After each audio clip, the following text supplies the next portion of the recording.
Hi Gemini, welcome to your mid-March 2020 General Tarot Update. It's Raina here. I've been doing different, okay, now I'm going to do this. I've been doing different methods of picking cards, you know, just going right across the table. This I'm going to do it behind. I'm just going to pick the cards that are, oops, coming as I shuffle. And then I shuffle again, and then I pick the top card from that, stuff like that.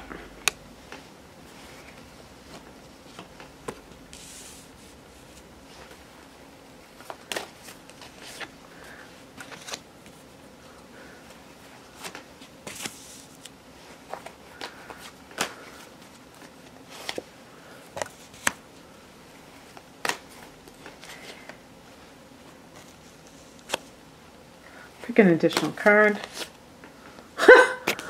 Well, there you go. You know what?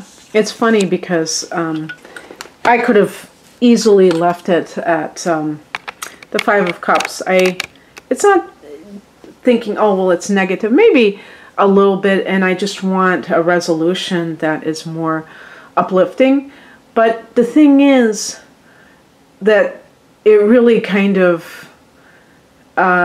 you know, the Death card really kind of underscores what the Five of Cups is all about, really. It's interesting because one of the reasons I chose a different way of picking the cards is because sometimes it seems like there are months where I get cards repeated, and someone called this like stuck cards.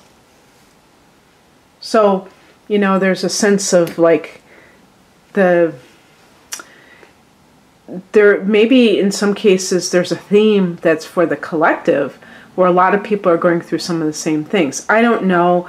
I'm kind of like, there's a part of me that takes this seriously and a part that doesn't. Not that I think things are random, but I don't, you know, try to think too deeply about it. However, I do pay attention to symbols and signs, and so the heart of the matter is the Nine of Swords, and as I stated, I got this for Capricorn. I just did Capricorn's reading, and it's interesting that I got the Emperor because I often think of that as Capricorn, but it's actually supposed to be Aries.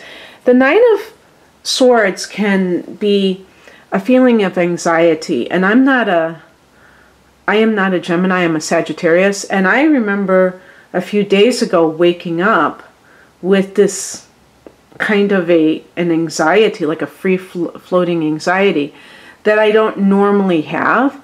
And then I was watching somebody's, you know, who's a spiritual teacher, and her information, and she was saying, you know, when certain spiritual teachers talk about, oh, you know, there's certain things going on, you know, let's say astrologically or galactically, however you want to see it, and it has to do with, oh, you know, it's just very intense right now. And she said it's always intense because you're living on this planet with all these things happening, negativity happening at the same time. So if you're empathic, obviously you can pick up on that, especially if you're particularly sensitive at a time in your life where everything might start to get to you more. And so that made a lot of sense to me. I resonated with that a lot. However, we're looking at this situationally, and something, so the reason I brought that up is saying, you know, if you feel anxious, don't act like it's just you because other people are also feeling this. I personally feel that a lot of this has to do with the fact that when we're in March, we're in a power period where the cardinal seasons, you know, the changing of the seasons is a change into the sun in a cardinal sign. And in the Northern Hemisphere, this is spring on the 19th of March.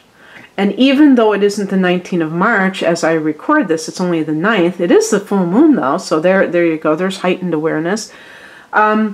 I just feel like for me personally, I can't speak for any of you, but it's always been a weird time for me where it always feels like a lot of change is coming in. And it's not necessarily just in March, it can be in April. Some of the most major things have happened to me in April too. So March and April for me. So the point being that this can, the change can be overwhelming sometimes. Even if you haven't specifically had a change, you just know that it's around the corner. And that can feel very kind of like ungrounded. And in the past position, we have the King of Cups. I notice we have two we have two cards that represent male authority figures. So both the King and the Emperor is connected to the father. So, daddy issues can come up for some for some Geminis.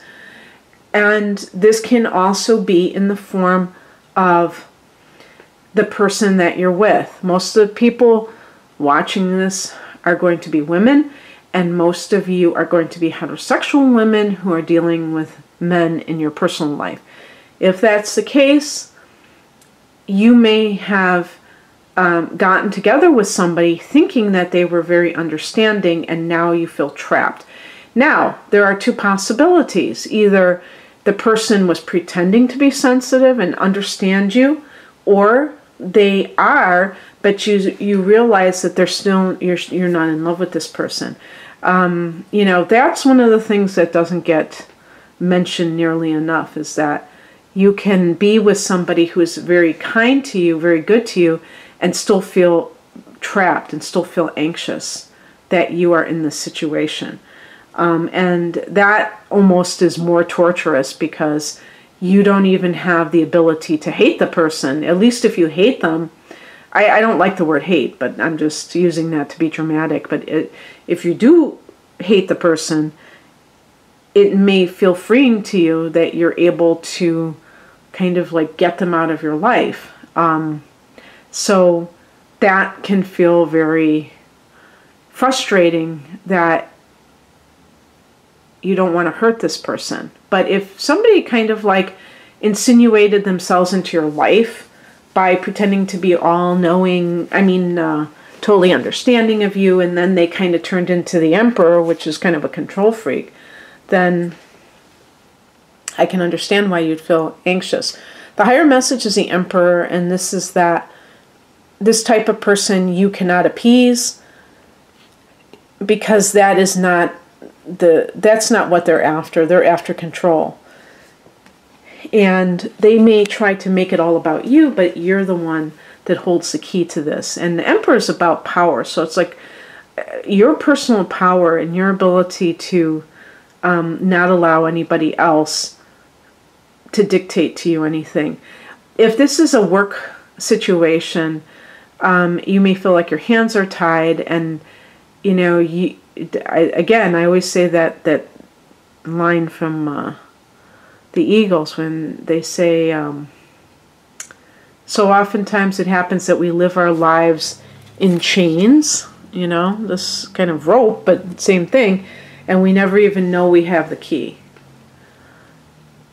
And so finding the means to release yourself from this self-imposed oppressive state that you're in.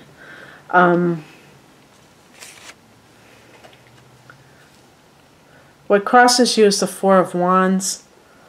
Some of my feeling is that this may be even like living at home as an adult because you feel like you have to, and yet you can't break. You feel like you can't break free. Maybe an adult parent, whoever's the more dominant parent, is using money to try to hold you down. And really, the Four of Wands in the challenge position, you're going to have to kind of let go of this myth of a happy childhood, because there may be a lot going on under the surface that speaks to other things that have happened that have kept you down. You know, especially like a father who is very autocratic, my way or the highway. Or a partner, if you have had that growing up and then you went and got somebody who's like that too. In that case, if you're married to one of these people, you're going to have to be willing to let go of that dream, because you may have not had that when you're a child, and that was all you've ever wanted, is to have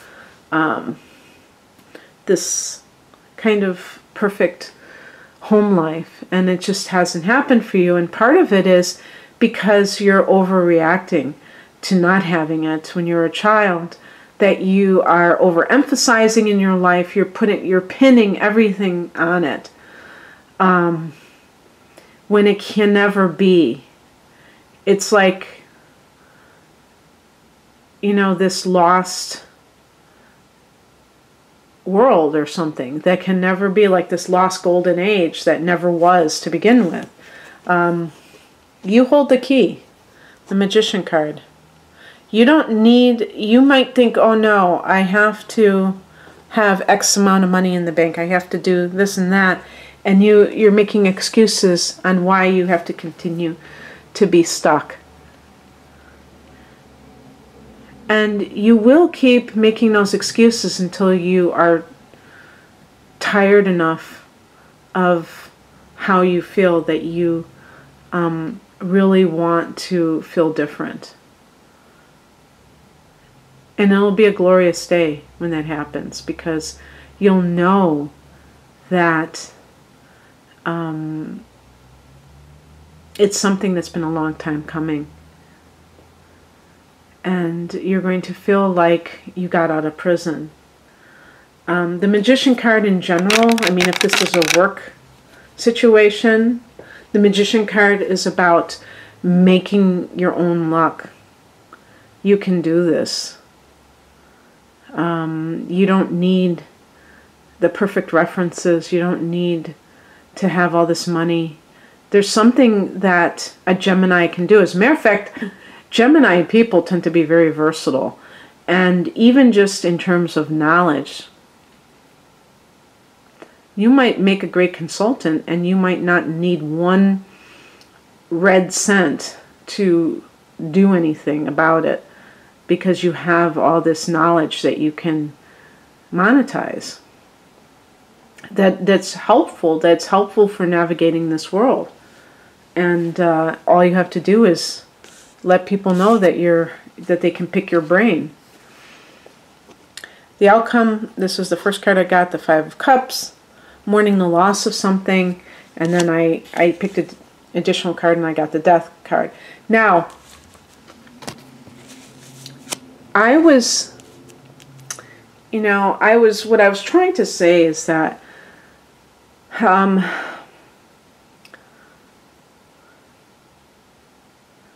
this may even, maybe you did lose your father. This is something that would have already happened though, but very interestingly, if something like that did happen,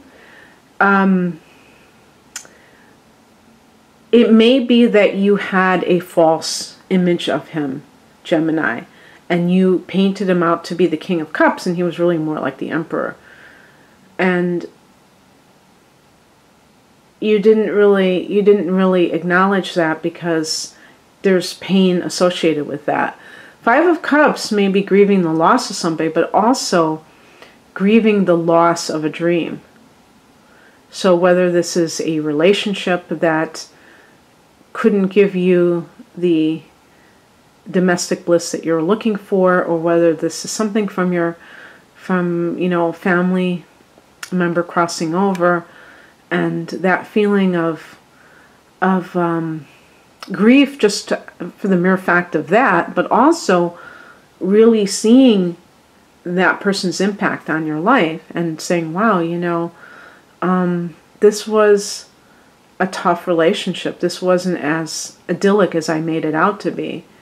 And there's a lot of pain associated with this relationship. I'm still sad that they have gone, but I realize that I was kind of in denial over some of this. And the death card is really about transformation. So being able to grieve, to let go of illusion and transform yourself.